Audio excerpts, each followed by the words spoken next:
Good morning all of you. हाँ तो बच्चों, अपना जो है थर्ड चैप्टर अपना कल कंप्लीट हो गया था। आज जो अपन नेक्स्ट चैप्टर ले रहे हैं वो चैप्टर 4 वन्य समाज व उपनिवेशवाद की बात करेंगे। वन्य समाज का मतलब ये हो गया हमारा जो प्राकृतिक जो वातावरण है, हम जो है आज उसकी बात करेंगे कि किस तरह से जो वनों का जो समाज है, मतलब जीव जंतु हो गए, हमारी जो प्रकृति हो गई, प्रकृति में जैसे पेड़ पौधे हो गए, ठीक है, तो उन सब की जो है हम चर्चा करेंगे और उनका उपनिवेशवाद का क्या प्रभाव रहा, ये सारी चीजें जो है हम देखेंगे कि हमारा जो वन्य समाज था उसका उपनिवेशवाद, उस पर उपनिवेशवाद का क्या प्रभाव रहा। ठीक है, तो देखो बच्चों शुरू करते हैं। अपन चैप्टर 4 है, ठीक है, आपके मतलब वन्य समाज और उपनिवेशवाद। ये चैप्टर 4 आपके खंड सेकंड में है। ठीक है, तो देखो इसमें अपने स्कूल और घर में चारों ओर नजर दौड़ाकर उन सभी वस्तुओं को पहचाने जो जंगल की हैं।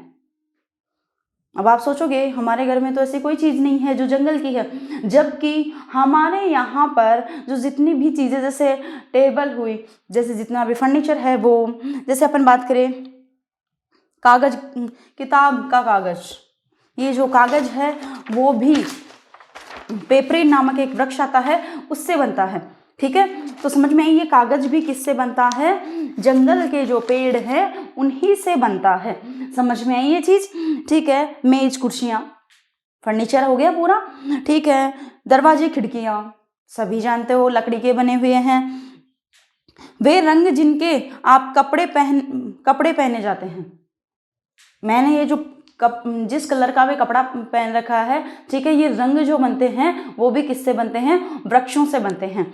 ठीक है, आपके घर में जितने भी मसाले उपलब्ध हैं, मसाले किससे बनते हैं, जो मसाले के जो पेड़ होते हैं, ठीक है, उन्हीं से बनते हैं। मतलब है तो कहाँ के, वनों के ही तो है ना। अब इसके बाद देखो आपकी टॉफी के सेलोफोन जो रेपर बनते हैं ऊपर लगे हुए, वो भी किससे बनते हैं, पेड़ों से बनते हैं। साथ ही चॉकलेट में इस्तेमाल किया जाने वाला तेल जो साल के बीजों से निकलता है। आपके चॉकलेट में जो तेल निकलता है, आप कहोगे चॉकलेट में तेल कहाँ निकलता है, नहीं, वो थोड़ी जो चिकनी सी होती है और उसमें जो तेल चिकनी सी इस वजह से होती है क्योंकि उसमें किसी तेल का मिश्रण होता है, और वो तेल का जो मिश्रण होता है वो साल के वृक्ष का होता है। ठीक है, ये जो तेल का जो मिश्रण होता है वो साल के वृक्ष का होता है। इसके बाद देखो खाल से चमड़ा बनाने में इस्तेमाल होने वाले चर्म शोधक या दवाओं के रूप में इस्तेमाल होने वाली जड़ी बूटियां, इन सब को भी हमें नहीं भूलना चाहिए। खाल से जो चमड़ा बनता है, ठीक है, उस चमड़े शोधक के लिए जो तेल निकलता है, जो चमड़ा निकलता है, उस चमड़े को साफ करने के लिए जो तेल निकलता है वो भी पेड़ों से प्राप्त होता है। ठीक है, उससे बनने वाली जड़ी बूटियां वो भी पेड़ों से प्राप्त होती है। तो हमें इन चीज़ों को जो है ध्यान में रखना चाहिए कि हमारे यहाँ पर जितने संसाधन उपलब्ध हैं उनमें से ज़्यादातर संसाधन हमें पेड़ों से प्राप्त है या वनों से प्राप्त होते हैं। ठीक है बेटा, तो वनों का हमारे जीवन में बहुत ज़्यादा महत्व है, ये चीज़ तो आप समझ ही गए होंगे। अब देखो, और हाँ, बांस, जलावन की लकड़ी, घास, कच्चा कोयला, पैकिंग में उपयोग होने वाली वस्तुएं, फल फूल, पशु पक्षी व ढेरों दूसरी चीजें भी तो जंगलों से ही आती है। ये जो जितनी भी बांस हो गया, अपने जलवान की लकड़ी हो गई, घास हो गया, कच्चा कोयला हो गया, ठीक है, पैकिंग में उपयोग ली जाने वाली जो वस्तुएं हैं, ठीक है, वो सारी फल फूल, पशु पक्षी व ढेरों दूसरी और जो बहुत सारी जो चीज़ें हैं वो भी हमें कहाँ से मिलती हैं, वनों से मिलती हैं। अब देखो, अमेज़न या पश्चिमी घाट के जंगलों के एक ही टुकड़े में पौधों की 500 अलग अलग प्रजातियां मिल जाती है। पश्चिमी घाट के जंगलों में, जिसे अमेज़न के जंगल भी कहा जाता है, ठीक है, वहाँ पे लगभग कितनी अलग अलग प्रजातियां, पौधों की 500 प्रजातियां देखने को मिलेंगी आपको। पौधों की 500 प्रजातियां बहुत होगी।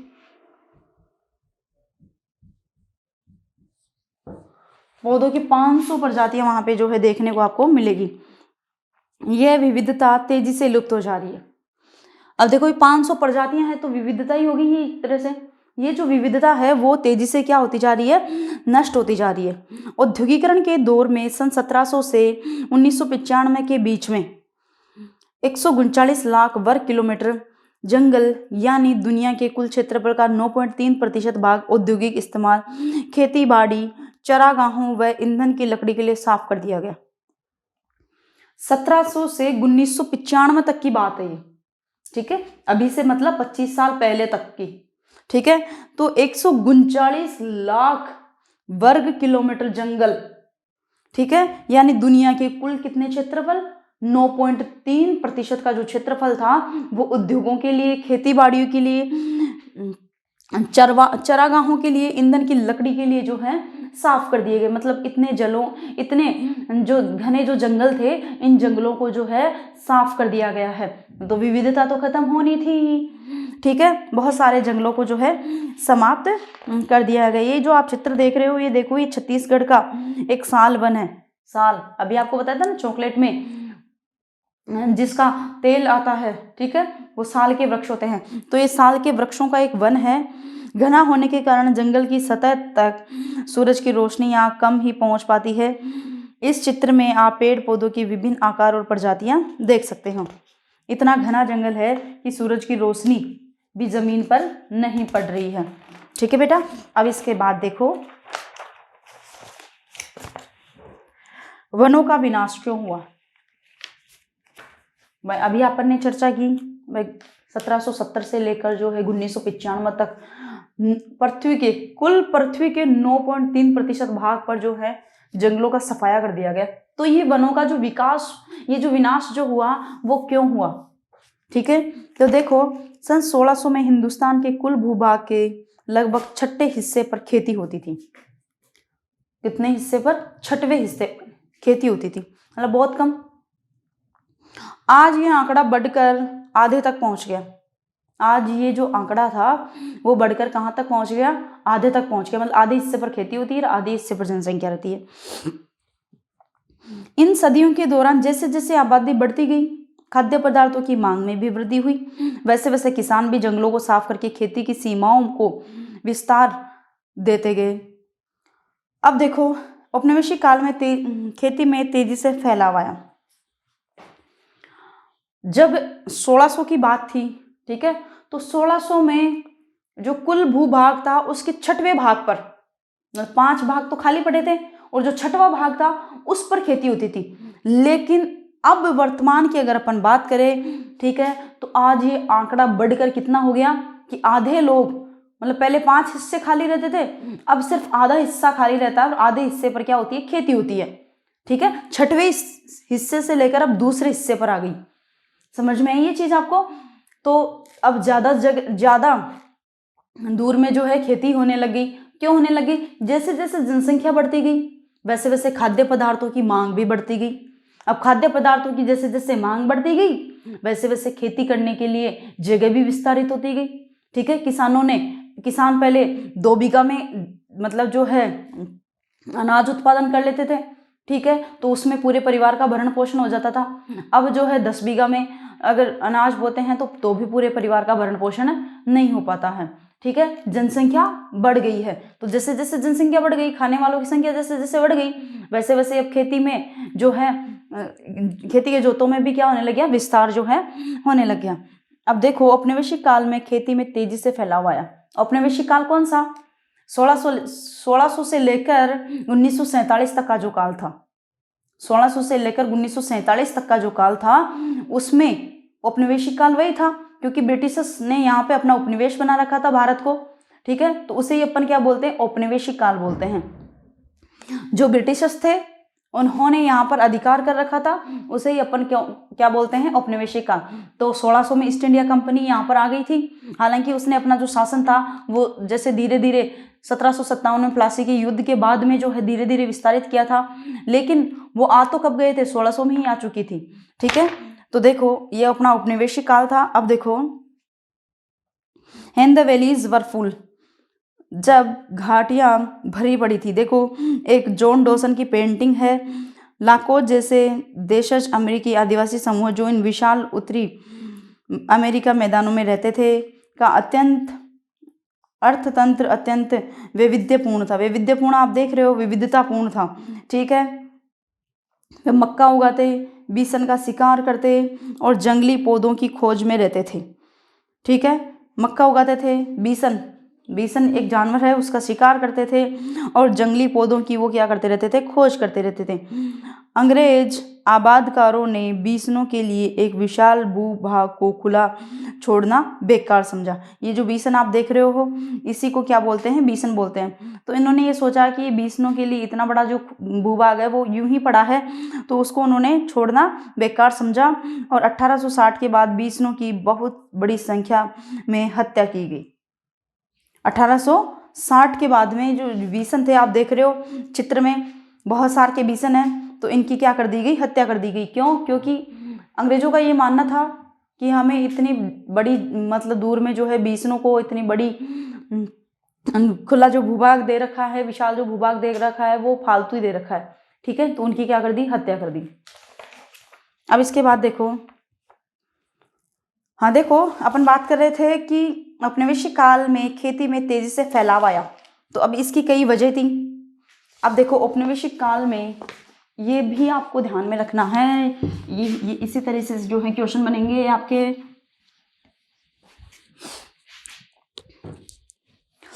ठीक है, तो औपनिवेशिक काल में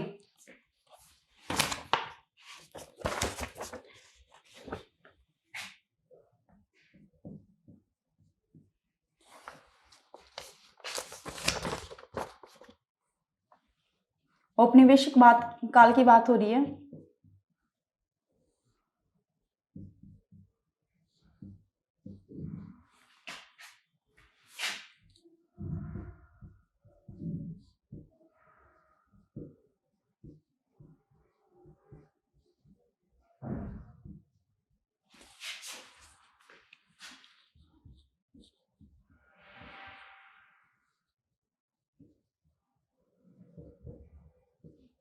तेजी से फैलाव के कारण।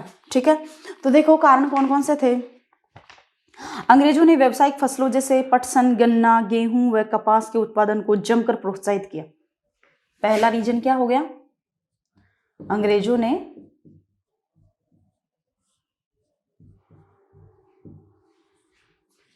व्यावसायिक फसलों को प्रोत्साहित किया।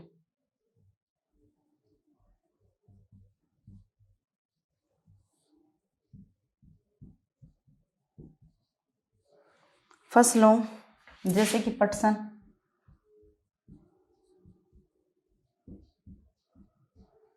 पटसन, जूट, गन्ना, गेहूं, कपास,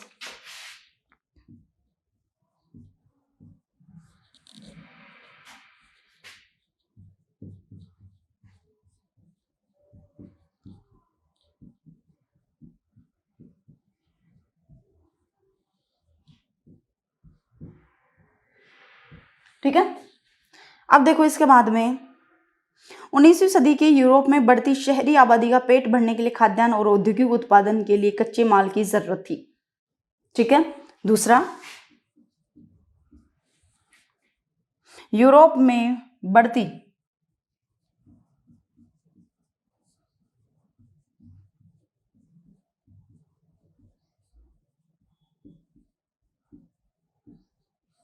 आबादी के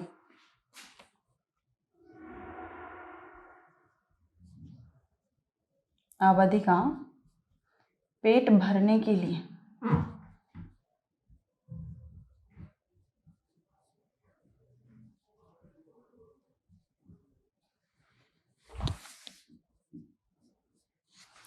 ठीक है। अब देखो औद्योगिक उत्पादन के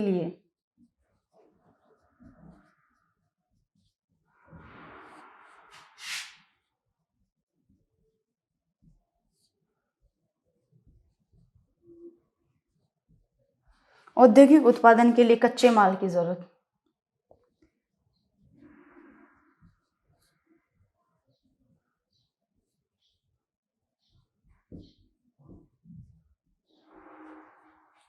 औद्योगिक उत्पादन के लिए कच्चे माल की जरूरत।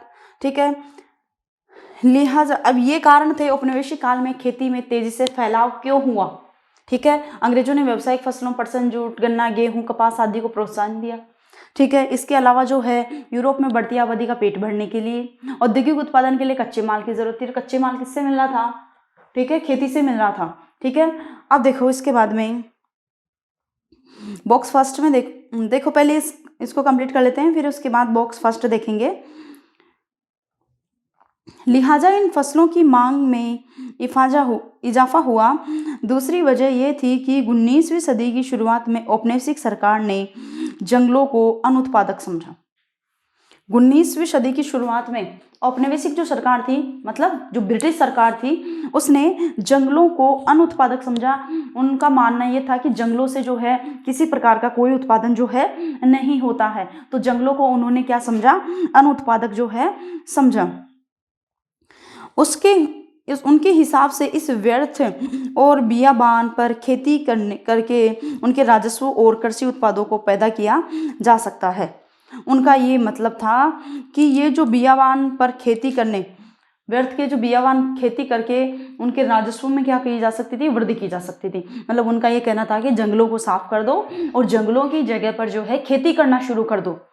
जंगलों को साफ करो और जंगलों की जगह खेती करना शुरू करो, ताकि उनके राजस्व में क्या हो सके? वृद्धि हो सके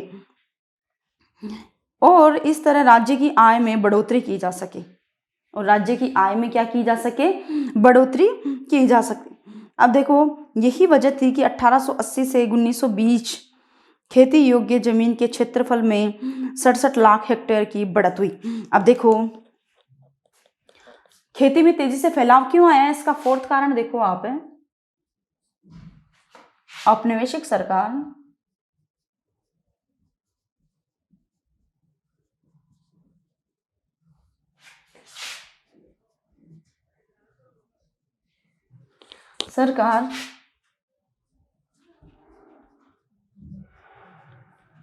जंगलों की जगह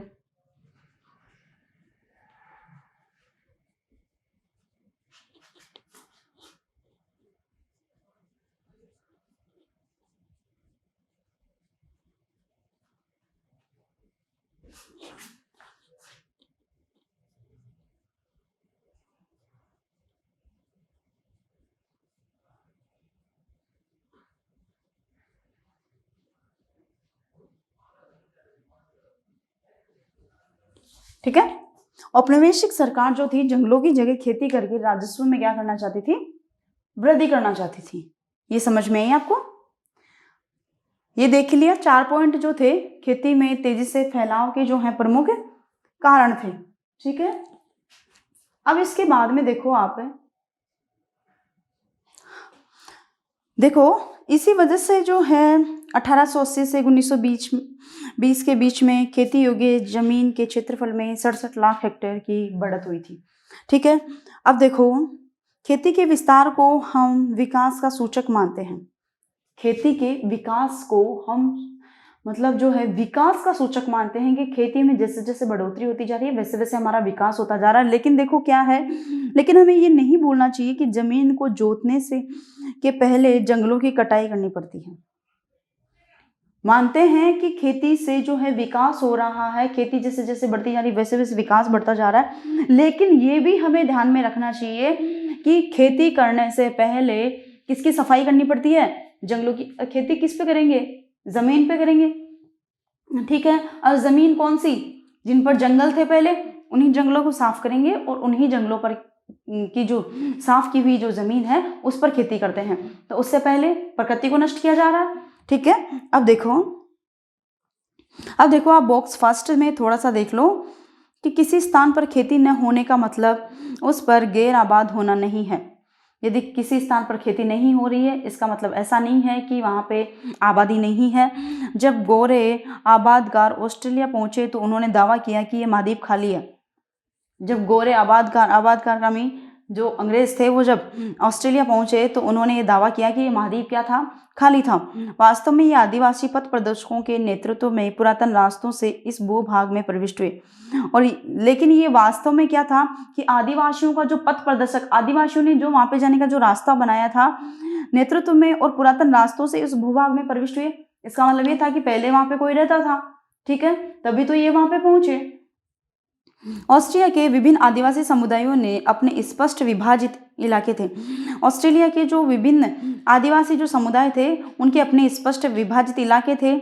ऑस्ट्रेलिया के नगार्दिजेरियो ने अपनी जमीन की आकृति इनके पहले पूर्वज नुग्रुनदेरी के प्रतीकात्मक शरीर जैसी थी। अब देखो, ऑस्ट्रिया के जो नगारिंजेरियो की अपनी जमीन की आकृति, इनके पूर्वज, इनकी जो जमीन थी उसकी आकृति कैसे थी, इनके जो पूर्वज थे नुग्रुनदेरी के प्रतीकात्मक जो शरीर था उसके जैसी उनकी जमीन की आकृति थी। यह जमीन 5 अलग अलग प्राकृतिक प्रदेशों जैसे कि खारे पानी, झीलों, झाड़ियों, रेगिस्तानी मैदानों, नदी तटीय मैदानों को अपने में समेटे हुई थी।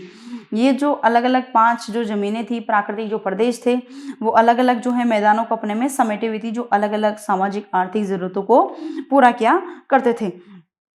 अब देखो, सिंह भूमि के जंगलों में साल के तनों से स्लीपरों का निर्माण, छोटा नागपुर, मई 1897 की ये जो है तस्वीर है, ठीक है। छोटा नागपुर का जो पठार है उसमें मई 1897 की तस्वीर है। तो देखो, स्लीपर रेल की पटरी के आर पार लगे, रेल की पटरी के आर पार लगे लकड़ी के तख्ते जो पटरियों को उनकी जगह पर रोक सकते हैं।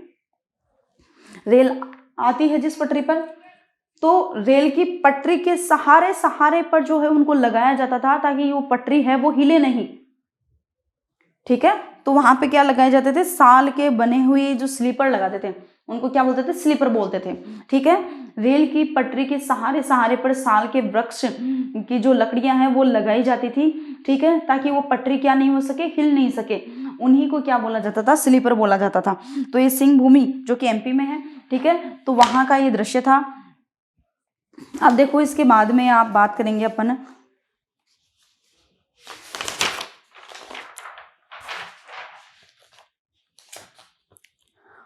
19वीं सदी की शुरुआत तक इंग्लैंड ने ब्लूथ ओक के जो जंगल थे, जंगल लुप्त होने लगे थे। इंग्लैंड में ओक के जो जंगल थे वो क्या होने लगे थे, नष्ट होने लगे थे। इसकी वजह से शाही नौसेना के लिए लकड़ी की आपूर्ति में मुश्किल आ खड़ी हुई।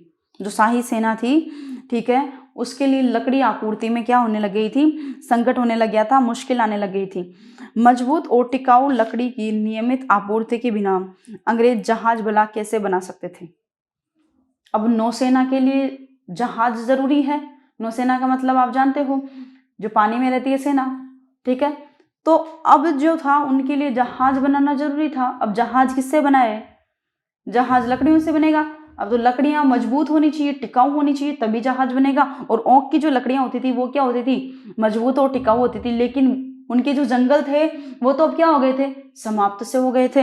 तो ठीक है, और जहाजों के बिना शाही सत्ता कैसे बनाए रखी जा सकती थी, बचाई और बनाए रखी जा सकती थी शाही सत्ता को, ठीक है। अब जैसे सेना नहीं होगी, ठीक है, तो सेना नहीं होगी तो अपनी सत्ता को वो कैसे बचाएंगे, और सेना होगी तो सेना के लिए सुविधा नहीं थी। कौन सी सुविधा, उनके लिए जहाज बनाने की जो है सुविधा नहीं थी। अब इसके बाद देखो, 1820 के दशक में खोजी दस्ते हिंदुस्तान की वन संपदा का अन्वेषण करने के लिए भेजे गए। 1820 का जो दशक था उसमें खोजी दस्ते हिंदुस्तान की वन संपदा का अन्वेषण करने के लिए भेजे गए। मतलब ये जो ब्रिटिशर्स थे, ठीक है, तो यहाँ से जो है ब्रिटिशर्स ने भारत में उन लोगों को भेजा, भाई आप जो है इन लकड़ियों का या इस तरह की वन संपदा का क्या करो, खोज करो भारत में जाकर कि इस तरह की वन संपदा मिले जिससे जो है क्या बनाया जा सके, जहाज बनाया जा सके, ठीक है। एक दशक के भीतर बड़े पैमाने पर पेड़ काटे जाने लगे और भारी मात्रा में लकड़ी का हिंदुस्तान से निर्यात होने लगा। उन्होंने भारत में आकर वन संपदा खोजी, और वन संपदा खोजने के बाद में जो है मतलब जो ब्रिटिशर्स थे वो बहुत ज़्यादा या भारी मात्रा में जो है लकड़ी का क्या होने लग गया, निर्यात होने लग गया। लकड़ी जो है ब्रिटेन जाने लगी। 1850 के दशक में रेल लाइनों के प्रसार ने लकड़ी के लिए एक नई तरह की मांग पैदा कर दी।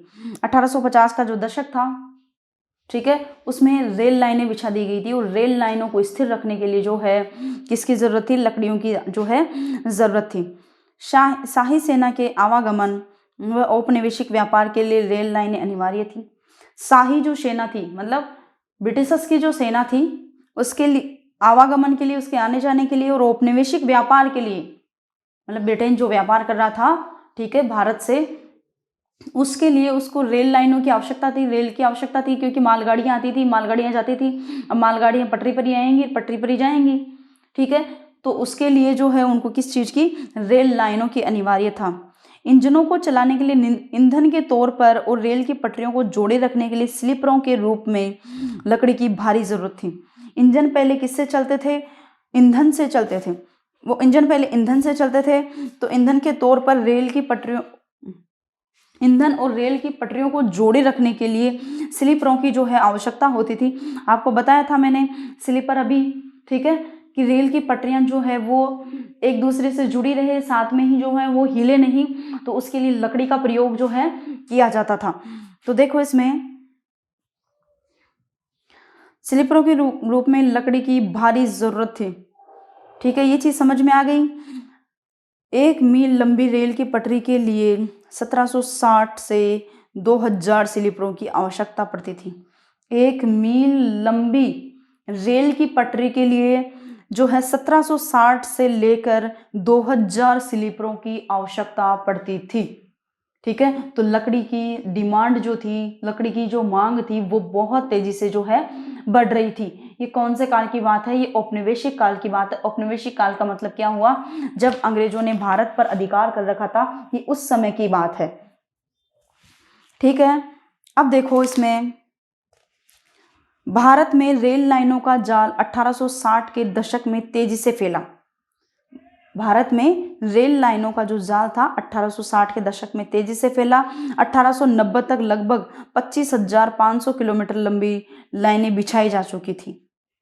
1860 के दशक में तेजी से फैला ये जाल और 1890 तक 25,000 किलोमीटर लंबी लाइनें बिछाई जा चुकी थी। 1890 तक की ही घटना है। 1996 में इन लाइनों की लंबाई 7,65,000 तक पहुंच चुकी थी। मतलब जब देश आज़ाद हुआ था तब तक ये रेल लाइनों की जो लंबाई थी वो 7,65,000 तक पहुंच चुकी थी। रेल लाइनों के प्रसार के साथ साथ बड़ी तादाद में पेड़ भी काटे गए। भी आपको बताया कि रेल लाइनों की ज़रूरत थी, रेल लाइनों को जोड़े रखने के लिए स्लीपरों की ज़रूरत थी और रेल को चलाने के लिए ईंधन की ज़रूरत थी, ठीक है। तो दोनों ही जगह पेड़ों की आवश्यकता बढ़ रही थी, तो अब इनके लिए जो है बहुत बड़ी तादाद में जो है पेड़ काटे गए। अकेले मद्रास प्रेसिडेंसी में 1850 के दशक में प्रति वर्ष 35,000 पेड़ स्लीपरों के लिए काटे गए। 35,000 पेड़, एक वर्ष में कितने पेड़ काटे गए, 35,000 पेड़ काटे गए सिर्फ एक साल में, ठीक है। किस बात के लिए, स्लीपरों के लिए काटे गए। स्लीपर बता दिए थे अभी आपको, ठीक है। सरकार ने आवश्यक मात्रा की आपूर्ति के लिए निजी ठेके दिए। आवश्यक मात्रा की आपूर्ति करने के लिए निजी ठेके का मतलब प्राइवेट ठेके जो हैं दिए। इन ठेकेदारों ने बिना सोचे समझे पेड़ काटना शुरू कर दिया। अब प्राइवेट वाले तो प्राइवेट के हिसाब से काम करेंगे, तो उन्होंने बिना सोचे समझे ही जो है पेड़ काटना शुरू कर दिया। रेल लाइनों के इर्द गिर्द जंगल तेजी से गायब होने लगे और रेल लाइनों के आसपास के जो जंगल थे वो क्या होने लगे, अब तेजी से गायब होने लगे। क्यों, क्योंकि पेड़ों को काट काट कर जो है किस में लगा दिया गया, स्लीपरों में लगा दिया गया। ये चीज आपको समझ में आई कि किस तरह से जो है ये जो वन्य संपदा थी वो धीरे धीरे जो है नष्ट सी हो गई थी, ठीक है बेटा। अब बाकी जो है अपन नेक्स्ट वीडियो में देखेंगे कि किस तरह से जो है वन्य संपदा का विनाश जो है औपनिवेशिक काल में हो रहा था। ओके बेटा, हैव ए गुड लक।